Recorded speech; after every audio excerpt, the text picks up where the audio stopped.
Salam, Bapak Ibu, Saudara-saudara kasih dalam Tuhan. 2 minggu ini kita akan belajar tentang karunia-karunia Roh Kudus yang 9. Pertama sekali, berkata-kata dengan hikmat. Yang kedua, berkata-kata dengan pengetahuan, sama dengan marifat atau mimpi. Yang ketiga, karunia iman. Yang keempat, kesembuhan. Yang kelima, mujizat. Yang keenam, bernubuat. Yang ketujuh, membedakan bermacam-macam roh. Yang kedelapan, berkata-kata dalam bahasa roh. Yang kesembilan, menafsirkan bahasa roh itu.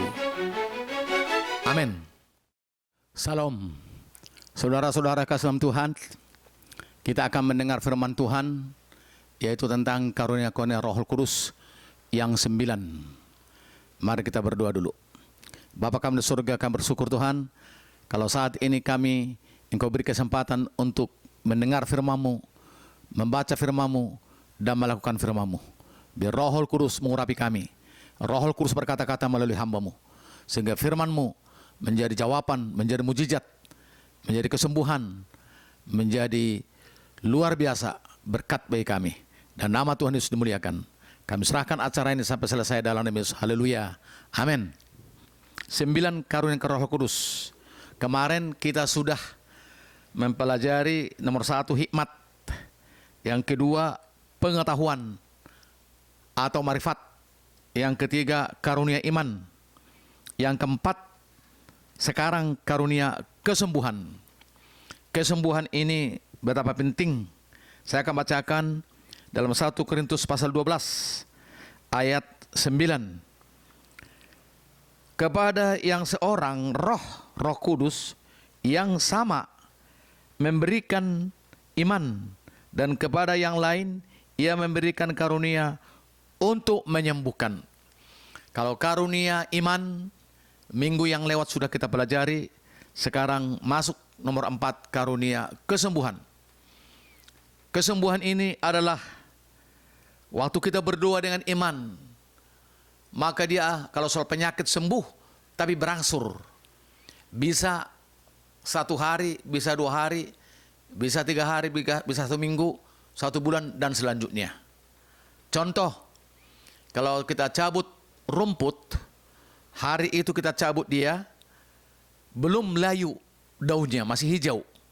Tapi karena akarnya sudah berpisah dari makanannya, dari tanah, dari air, maka besok, lusa, 1 minggu, dia akan kering.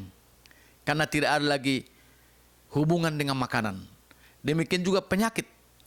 Kalau kita sudah berdoa dengan iman, maka penyakit itu sebenarnya tidak ada lagi. Tetapi dalam perasaan sebagai manusia, sebagai mata manusia, melihat belum sembuh hari itu, tapi besok berangsur, lusa, seminggu, dan selanjutnya. Jadi kesembuhan itu berangsur. Contoh, di dalam Alkitab yang dilayani oleh Tuhan Yesus, di dalam Markus pasal 8, bagaimana orang buta yang disembuhkan oleh Yesus. Kesembuhan ini berangsur sebenarnya hari itu juga, tetapi ada berangsur, ada bertahap, ada proses. Di mana yang buta itu, yaitu diludahi Yesus matanya. Dan kemudian sesudah Yesus mendoakan dengan diludahi mata yang buta, langsung Yesus bertanya, apa yang sudah engkau lihat? Maka yang buta yang didoakan ini baru melihat, yaitu manusia seperti pohon berjalan-jalan. Jadi belum jelas, baru diproses seperti pohon. Itu yang pertama. Itu doa Yesus kepada yang buta dalam Markus pasal 8 ayat 22 sampai 26. Yang kedua, karena belum jelas tuntas melihat yang buta itu, Yesus tumpang tangan lagi, meletakkan tangannya lagi kepada yang buta itu. Baru Yesus bertanya, apa yang kau lihat? Baru dia jelas melihat manusia, di mana kupingnya, di mana hidungnya, di mana kakinya, kepalanya. Jelas. Jadi ini berbicara kesembuhan, berangsur. Jadi Yesus sendiri pun mengadakan kesembuhan berangsur. Memang banyak yang Tuhan Yesus adakan, umumnya mujizat. Dengan iman mujizat, dengan iman mujizat. Seperti Bartolomeus, seperti anaknya Yairus, seperti Lazarus yang sudah dikubur 4 hari 4 malam. Itu semua dengan mujizat. Dan itu minggu depan. Oh, itu nanti kita akan pelajari. Tapi kesembuhan ini berangsur. Dan sekarang karunia kesembuhan banyak terjadi. Di gereja ini, di GPSD Kebayoran Lama, sudah ada 2 jemaat lumpuh, tidak bisa berjalan. 1 ibu-ibu, 1 seorang gadis. Kemudian saya berdoa dalam nama Yesus. Mulai ada perubahan. 1 hari, 2 hari, 1 minggu baru mulai jalan ibu ini. Gadis itu sampai 2 minggu dia diopname di rumah sakit di Jakarta Barat. Baru dioleskan terus minyak urapan, didoakan dalam nama Yesus.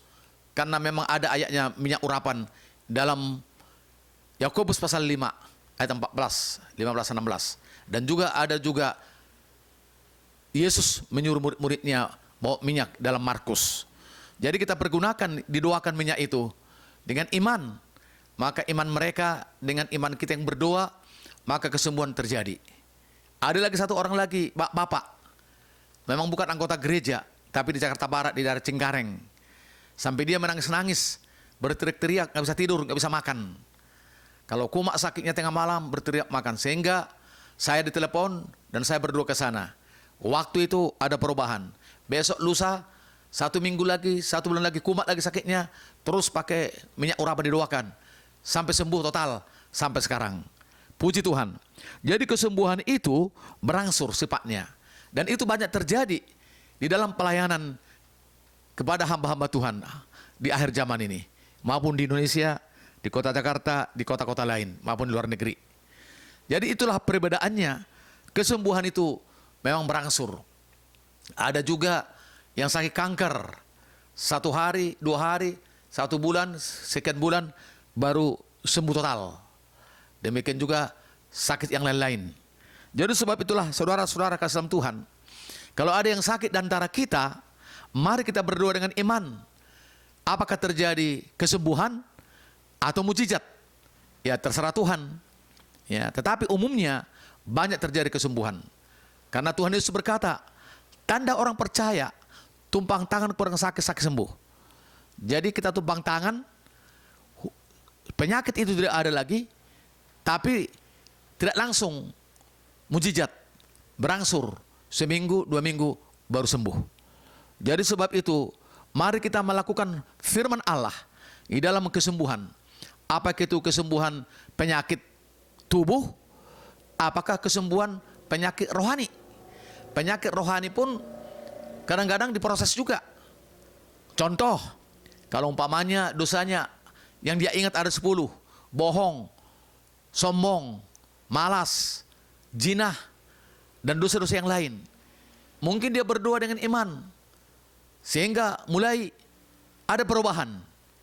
Sudah berubah, tinggal 5 lagi, tinggal 2 lagi, dan seterusnya. Diproses, itulah kesembuhan. Maupun dalam ekonomi juga. Berdoa dengan iman, maka diberkati Tuhan. Didoakan terus, pendapatan tambah lagi, didoakan terus, tambah lagi. Atau gaji naik. Jadi kesembuhan itu adalah proses. Tetapi pasti dia sembuh. Pasti ada jawaban berkat Tuhan. Jadi sebab itulah Bapak, Ibu, saudara-saudara kasih dalam Tuhan, semua berhubungan dengan iman. Iman kita yakin dan terjadi kesembuhan, terjadi jawaban, terjadi berkat. Sebab itu mari kita minta ampun dosa kepada Tuhan, sehingga iman kita teguh, kuat, dan kita berdoa dan berdoa, maka terjadi kesembuhan, berangsur, tapi pasti ada jawabannya. Tuhan Yesus memberkati. Amin.